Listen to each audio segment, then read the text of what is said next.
네, 안녕하세요. 한국일보 기자 최은서입니다. 의평원 향후 계획에 대해서 좀 질문을 드리고 싶은데요. 만약에 교육부에서 입법 예고를 선언하지 않으실 혹시 향후 계획 있으신지, 그리고 올해 말에 예정되어 있는 주요변화 평가도 예정으로 진행을 하시는지 여쭙고 싶습니다. 이번 개정안이 통과가 되면 의평은 어떻게 할 거냐라는 게 첫 번째 질문이시고, 또 다른 두 번째 질문은 지금 진행되고 있는 주요 변화 평가를 계속 진행할 거냐, 이렇게 있습니다. 일단 이번 입법 개정안은 저희가 입장문에서도 말씀드렸고, 또 이 문제점에 대해서도 말씀드린 것처럼, 평가기관이 존속하기 위해선 평가기관이 수행한 평가 결과가 어떻게 보면 신뢰를 받을 수가 있어야 평가기관이 존속할 수 있다고 생각을 합니다. 평가기관의 평가 결과가 오히려 갈등과 어떤 분열의 단초가 되는 그런 평가 결과는 오히려 평가를 안 하는 만 못한 그런 게 아닌가 생각을 하고요. 이렇게 평가기관의 평가 결과가 신뢰를 얻기 위해서 반드시 평가기관의 중립성, 독립성, 자율성, 그런 것들이 필연적으로 확보돼야 된다고 생각을 하고요. 그런 점에서 이런 것들을 감안을 하면 아마 이번 이 개정안은 그렇게 잘 통과되지 않지 않을까, 교육부에서 뒤늦게나마 철회되지 않을까, 이렇게 희망을 합니다. 따라서 이번 지금 저희가 진행하고 있는 11월 말까지 지금 각 대학에서 주요 변화 계획서를 제출해 주시겠다고 이미 신청을 다 해주셨고요. 그래서 지금 열심히 준비 중에 있는 것으로 알고 있습니다. 따라서 아직까지 현재까지는 저희 교육은 이미 공표되고 주요 변화 평가를 그대로 진행할 예정입니다. 예, 질문하도록 하겠습니다. 이번 개정안 내용 중에 저는 조각제 낙커비 조세별입니다. 이번 개정안 내용 중에 대규모 재난 상황에서 어떤 학생 운영이 어려워졌을 때 그 특례 조항을 두는 것과 관련해서 질문하겠습니다. 지금 정부는 지금의 상황을 대규모 재난으로 보는 것 같습니다. 의대 2,000명 증원으로 발생한 의료 공백 사태를 지금 재난으로 규정하고, 이걸 개정안을 마련하는 데 있어서 재난안전관리기본법을 끌어왔습니다. 그런데 이게 좀 맞지가 않는 게, 관련 법에서 규정하고 있는 재난은 두 가지거든요. 자연재난 그리고 사회적 재난입니다. 자연재난은 아시다시피 태풍, 지진과 같은 자연재난이고, 사회적 재난이라고 해도 화재, 폭발, 전염병, 감염병, 이런 붕괴, 그러니까 대규모의 재산, 그리고 인명피해, 그리고 불가항력을 전제로 하는 재난이 그 법에서 규정하는 재난입니다.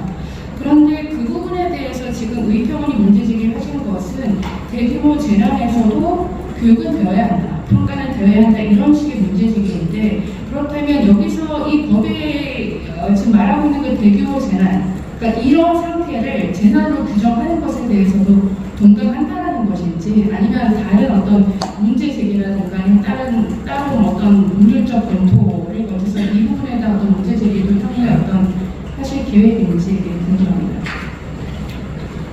예, 지금 지적해 주신 것처럼 대규모 재난 상황에서 지금 우리 대규모 학생 정원 증원이나 그다음에 의과대학 재학생들의 대규모 집단 휴학, 이런 상황들이 재난으로 볼 수 있는지 아닌지, 이런 것들에 대해서 저희가 지금 법률 검토를 요청드린 상태에 있고요. 그다음에 그러면 저희가 좀 전에 설명을 드리면서 대규모 재난 상황에서도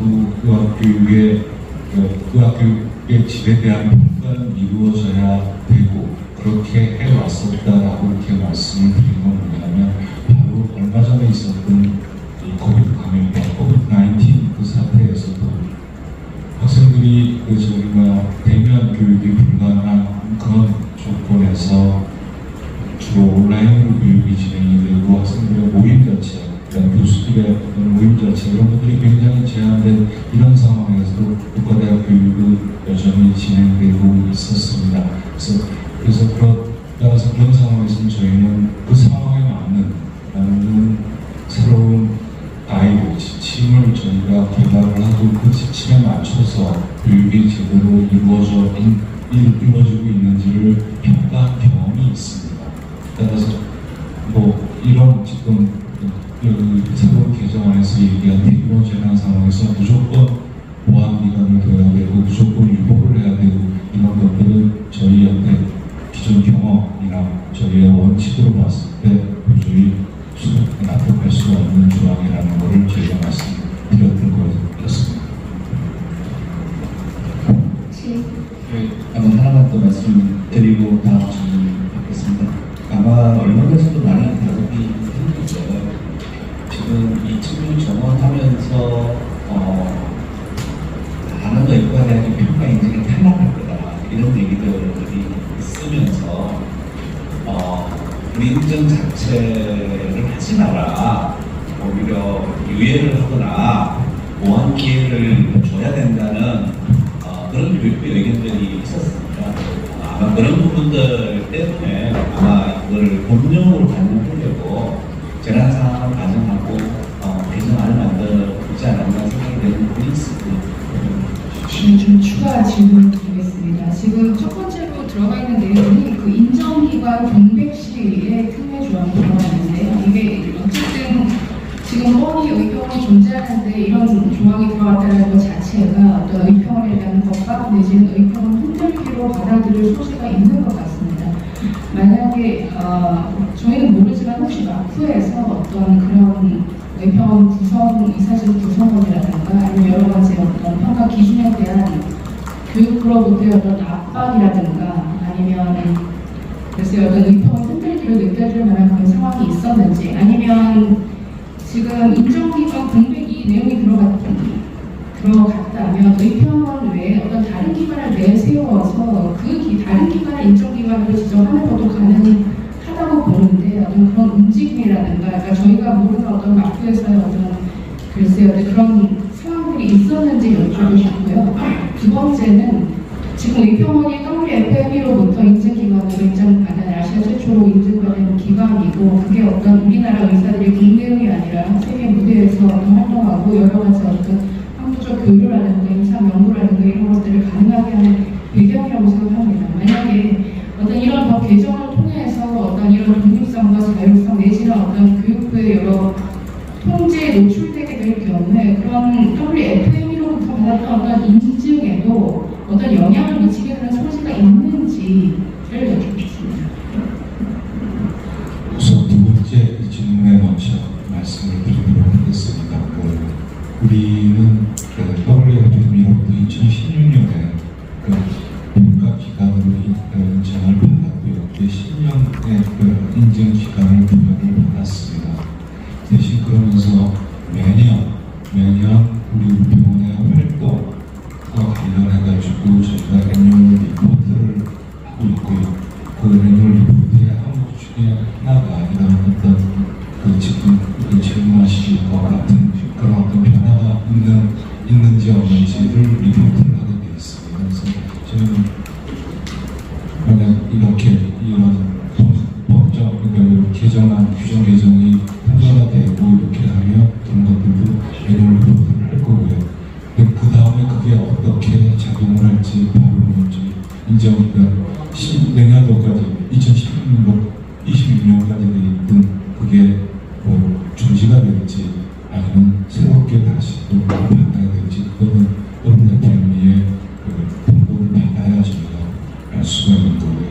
다만 WFM에서 이 평가기관으로 인정을 할 때의 기본적인 요건 중에 하나가 아까 입장문에서도 그렇고 그다음에 설명할 때도 이렇게 얘기했던 것처럼 평가기관의 독립성과 자율성이 있는지 제대로 법적으로 잘 보장되고 있는지 이런 것들이 상당히 중요하게 요구하고 있는 기본 요건 중에 하나였습니다.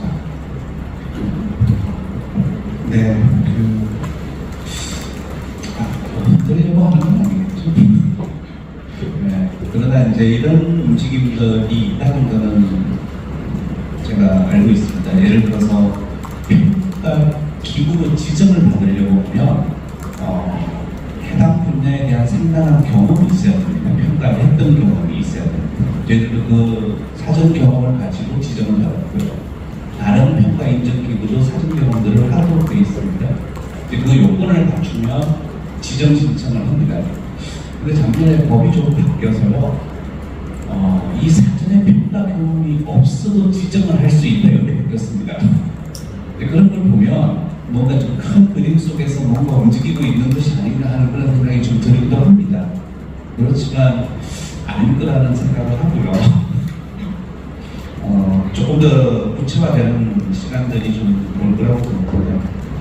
그러면서 이사진 교수에 대한 얘기는 아마 원래 재지정을 받으면서 교육부에서 몇 가지 근무사항을 받은 것 중에 한 사항이 이사회 구성에 대한 얘기가 조금 있었습니다. 예를 들면 이사회 구성에 다양한 이해관계자를 좀 포함을 하는 게 좋겠다 하는 권고사항이 있기는 했습니다. 그래서 저희들 뭐 그 부분을 검토하겠다 이렇게 한다는 게 아니라 어떤 맥락에서 얘기하고 있는지 우리가 자체적으로 우리 이사회 구성이 어떤지 우리가 내부적으로 검토하겠다는 정도로 그런 의견을 보낼 수 있습니다.